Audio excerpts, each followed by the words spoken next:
Hello, Liverpool. It's nice to be amongst you. I'll tell you something about myself to get started. I like drugs.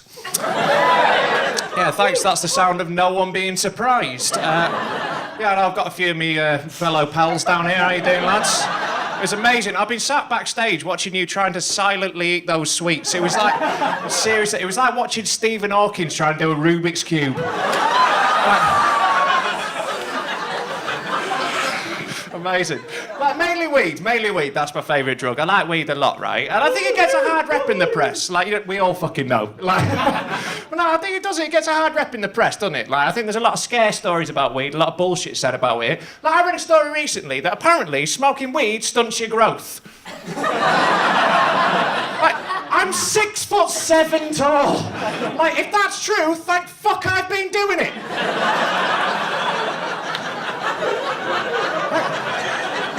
Because if I didn't, I wouldn't be here right now. I'd be out destroying the Japanese sea. Fighting off a giant moth. I think there's only really one downside to smoking weed, right? And that's the way you got to buy it, right? Because it's a shady situation because it's illegal. Because basically what you got to do is go get into the car of a scary man, give them some money and hope they give you weed back. Because if they don't, you can't call the police like, hello, yes, my drug dealer took my money and didn't give me any drugs. Well, I guess in that case, sir, he's not technically a drug dealer, is he?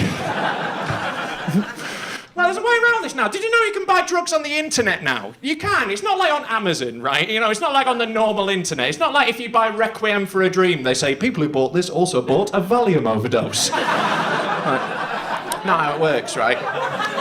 What you got to do, right, is you've got to get onto this hidden bit of the internet. They call it the darknet, right? And when you're on there, right, there is an eBay for drugs. You can get anything you can imagine. They just post them to your house. It's fucking amazing. Best thing about this website, though, people leave reviews of drugs. Like, proper, like, paragraph-long reviews. They're like, oh, yes, there was A+ communication with the seller, had a lovely consistency on injecting, really helped me forget about my childhood. 5 stars! Like, amazing. Best review I've ever seen on there, though. It was incredible. It was just in all capitals, and all it said was, the spiders are coming!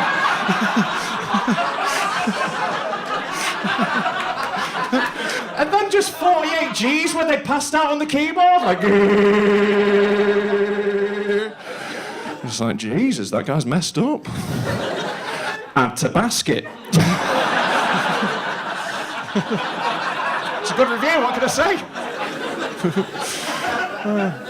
So what, it is lovely to be in Liverpool. I love coming to this city. Like, it's a great city. It's dead good fun. I always enjoy it. But like, you got to admit, there are some fucking mentals here.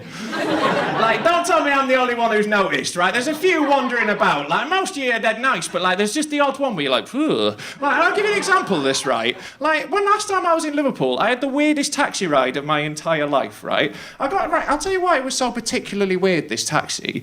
Whilst he was driving me, my driver ate a yoghurt.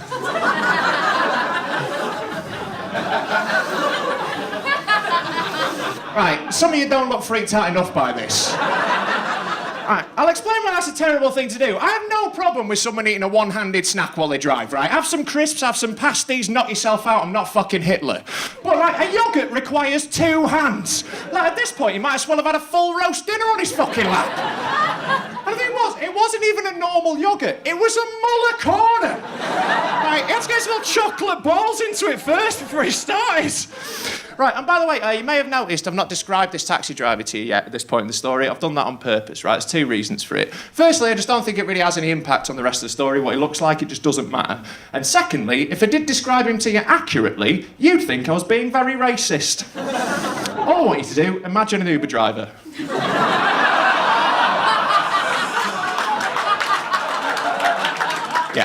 Yeah, you're right. That's him. Whatever happened in your head then is on you. So that's the thing, right? He was driving through the city centre and without even stopping, right, in traffic, he just leant over to the glove box, pulled out this yoghurt, took the lid off it, licked it, frisbeed it onto the passenger seat, like, not my fucking problem anymore. Right, and then proceeded to try and eat the yoghurt, right? And I use the word try on purpose because it's really hard to eat a yoghurt while you're driving, which is why no one fucking does it. Right. So what he did first, right, his first attempt was he grabbed the yoghurt like that in his fingers and then wrapped his middle finger around the steering wheel to hold on to it. He's now got two problems. Firstly, he can't steer more than 20 degrees in either direction without getting his vanilla balls all down his fucking leg. Second problem, his yoghurt is here on the steering wheel, his spoon is here. Right, and he spent a good 15 seconds looking between the two of them. Not the road, just at these. Right, until eventually he had a brainwave, right? Now, I think this is one of the most elegant and graceful solutions to a problem I've ever seen in my fucking life, right? Because all he did to solve this was just loosen his grip with his middle finger and wait for a turn. Just there like this.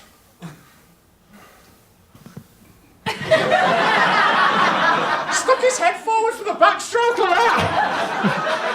Didn't work, I was gutted, right? I really hoped it would, didn't work, right? He'd got yoghurt in his beard, he'd managed to splash some on his forehead somehow. Like, he basically at this point looked like he was in the last 10 seconds of a porn film. Right.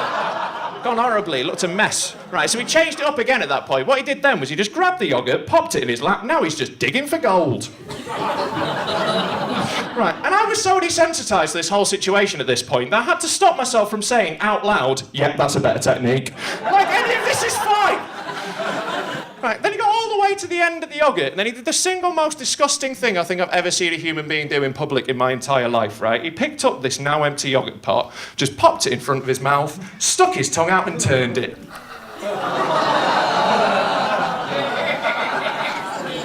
Yeah, and that was the moment he chose to look in the rearview mirror and make eye contact with me.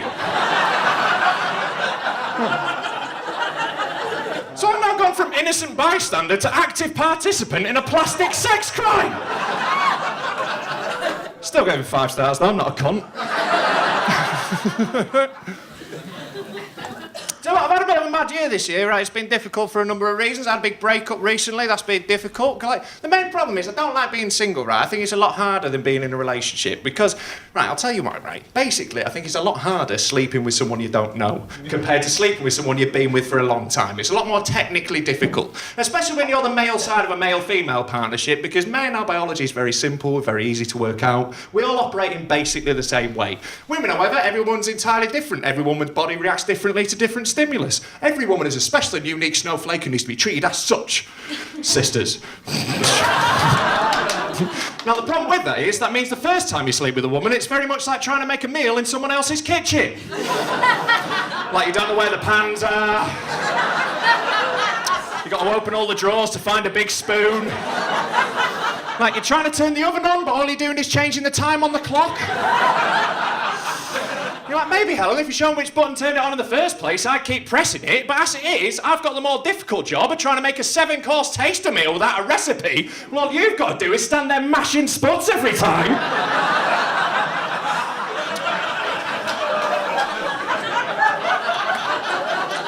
So maybe have a little less of that judgment, shall we, Helen? So I don't think it's going to work out with Helen. Right, people always say to me that you learn a lot about yourselves in a relationship, right? I think that's true, but I think you learn more about yourself on one-night stands, right? Now, right, you people have a lot of fun, so I'm going to tell you this because you feel like friends. But I'll be honest with you, this thing that I learned about myself on a one-night stand recently, you're not going to enjoy hearing it first, right? We will get past it, don't worry, it's just upsetting at first, right? But all I want you to do is imagine how upsetting it was for me to find out, okay? No good way to say this, just going to have to say it. My cum tastes disgusting. Now, I want to clarify that. I don't mean like compared to ice cream. I mean by the standards of cum, mine is bad. And I know this because a woman was expecting semen but reacted to mine like this.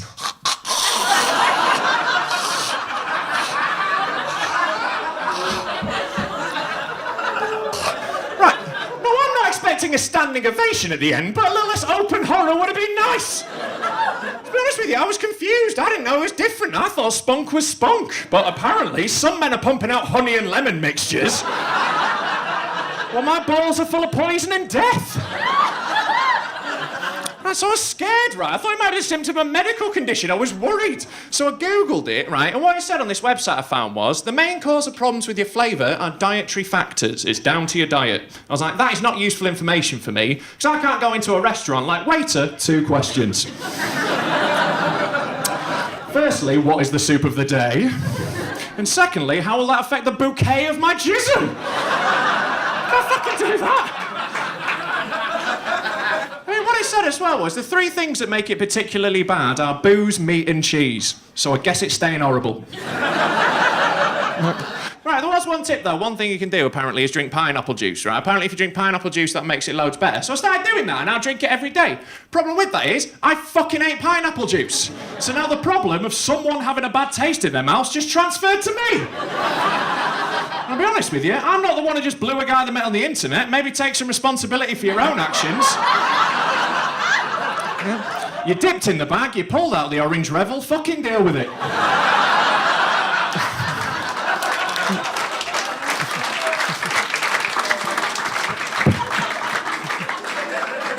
Ladies and gentlemen, thanks very much for being here. There's something special happening in this club. Keep coming and supporting it because we all fucking love playing here. Thank you very much. I'm Rob Mulholland. Cheers.